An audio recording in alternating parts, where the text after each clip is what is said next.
So what happens when a single person accuses an entire county's justice system, we're talking judges, prosecutors, police, of being a massive criminal conspiracy? Well, we're about to dive deep into that. In this explainer, we are unpacking an absolutely remarkable set of legal documents filed in Washoe County, Nevada, by one man, Cameron Doyle Church. Everything we're about to go over is drawn directly from his court filings. Right out of the gate, the central claim is just staggering: a constitutional dead zone. Think about that phrase for a second. This isn't an allegation about one single right being violated. No. The argument here is that there's been a complete and total breakdown of the rule of law, that the very officials sworn to protect the Constitution have instead created a bubble where it just doesn't exist anymore. This one line really sets the stage for the incredible story that unfolds in these documents.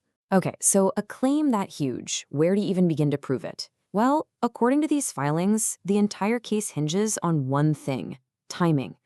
The plaintiff argues that what happened to him wasn't just a series of unfortunate events or coincidences.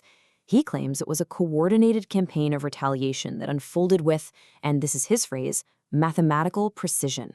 Every story has a starting point, a catalyst, and according to these documents, this is it. January 6th, 2025. This is the day Cameron Church went to federal court and sued local officials, including a sitting judge, for violating his civil rights. The filings allege that this single act, this one lawsuit, is what triggered a massive, multi-agency conspiracy designed to crush him. And here is that mathematical precision laid out on a timeline. Just 36 days after he filed his lawsuit, there's this alleged multi-agency operation at his home. Then, on day 101, he's arrested and put in jail for what would become 110 days. Now watch this part closely. On day 200, from a jail cell, he manages to file emergency motions in federal court. And what happens next? Boom! 5 days later, he's released. Then, just a couple of weeks after that, the officials he's suing get a court order that stops him from collecting evidence against them. The plaintiff presents this sequence of events not as chance, but as a clear, coordinated plot. Okay, so that timeline is pretty wild. But a timeline alone isn't proof, right? You need evidence. So, what are the alleged smoking guns that Mr. Church claims he has to back all this up? Well, the filings point to a few key pieces he says prove the conspiracy. Now, this next part is one of the most jarring claims in the entire complaint. It revolves around the plaintiff's mental state. While he was in jail, he had to undergo competency evaluations. But the filings allege these weren't about his health. The claim is that the mental health system was weaponized against him to try and paint his accusations of corruption as nothing more than the delusions of an unwell person. And this is Exhibit A for that claim. Get this. On May 13th, one doctor's report finds him incompetent and specifically calls his corruption allegations delusional beliefs. But then, just 48 hours later, 2 days, a different doctor evaluates him and finds him completely competent on all legal standards. The lawsuit basically asks, how is a reversal that dramatic even possible in 2 days? It's presented as proof positive that the system was being manipulated to discredit him. But it doesn't stop there. The documents also say there's audio and email evidence. First, he claims to have audio recordings from a court hearing from before he even filed the federal lawsuit that allegedly show a judge was already acting improperly. And then, and this one is a bombshell, he claims to have emails that prove his own court-appointed lawyer, the one person who was supposed to be in his corner, was secretly coordinating with the prosecutor and the court. For the plaintiff, though, the ultimate proof, the real smoking gun, circles right back to that timeline of his release. He was in jail for 110 days. He was filing motions in the state system and, according to him, getting nowhere. Then he files in federal court, and just like that, 5 days later, the doors swing open. He frames this as the clearest evidence possible that the state system was broken and only acted when a federal judge started looking over its shoulder. Now, you can't just walk into court with a wild story. You have to build a legal case. And these documents are meticulous. They don't just list alleged bad acts. They structure the entire complaint around very specific and very serious federal criminal laws. So let's take a look at the legal anatomy of this alleged conspiracy. First up is a major tool in civil rights law. It basically makes it a federal crime for anyone with a government job, a judge, a police officer, anyone acting with official authority, to purposefully strip someone of their constitutional rights. It's a law designed specifically to hold public officials accountable when they abuse their power. Next, we have wire fraud. Now you might be thinking, how does that fit in? Well, it's tied to that claim of digital entrapment. The argument is that government agents created fake social media profiles to lure the plaintiff to his arrest. Because they use the internet, which obviously uses interstate wires, to do it, The filing argues that it fits the definition of federal wire fraud. And here comes the legal sledgehammer, RICO. You've probably heard of it in connection with the mob. It's the Racketeer, Influenced, and Corrupt Organizations Act. And the key thing about a RICO case is that you're not just accusing people of individual crimes. You're accusing them of working together as an organized criminal enterprise.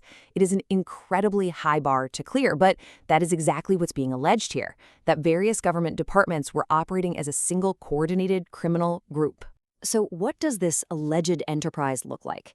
The filings lay it out like an organizational chart. You've got the judicial component with the judge, the prosecutorial arm with the DA's office, law enforcement, which includes local police and even U.S. Marshals, and then the most shocking part, the public defender's office, his own legal representation. The claim even extends to local media outlets. It's an accusation of total systemic rot. Okay, the tone of the legal documents shifts pretty dramatically here. It moves into what the plaintiff describes as the most disgusting, the most reprehensible part of the whole alleged conspiracy, the claim that they deliberately targeted his elderly mother. So here's the crucial context. Cameron Church is the primary caregiver for his 69-year-old mother, Marilyn. The lawsuit alleges that the defendants not only knew this, but they used it as a weapon. The claim is they systematically targeted her to inflict psychological pain on him. The complaint details what it calls a three-pronged elder abuse campaign. First, that big police operation at their home is described as armed siege terrorism, designed to terrorize his mother. Second, his 110-day incarceration is framed as systematic abandonment, knowingly removing the sole caregiver from a dependent person. And third, they claim this led directly to a burglary at their home, calling it a facilitated property crime that wouldn't have happened otherwise. And to really drive home the human cost, the complaint includes a deeply personal detail. It alleges that during that burglary, while he was locked up, thieves stole irreplaceable family heirlooms, including the wedding ring that belonged to his late grandmother. The filings present this not as a random tragedy, but as a direct, foreseeable consequence of the defendant's actions. So, with all these explosive allegations on the table, what does the plaintiff actually want the federal court to do about it? Well, this isn't just about getting a check for past damages. The lawsuit is demanding massive, forward-looking changes. First, let's talk money, because the numbers here are astronomical. That RICO statute allows for what's called treble damages. That's 3 times the amount of harm done. That's where the $44 million figure comes from. On top of that, another $25 million in punitive damages. All told, the claim is for nearly $70 million. But it's not just about the money. The filings are asking for systemic change. They want court orders to stop the alleged retaliation immediately. They're also asking for ongoing federal oversight, basically for the feds to come in and monitor Washoe County's courts and police. And in what might be the boldest move of all, they're asking the judge to formally refer the officials named in the suit to the U.S. Attorney's Office and the FBI for a full-blown criminal investigation. And that really brings us to the heart of the matter.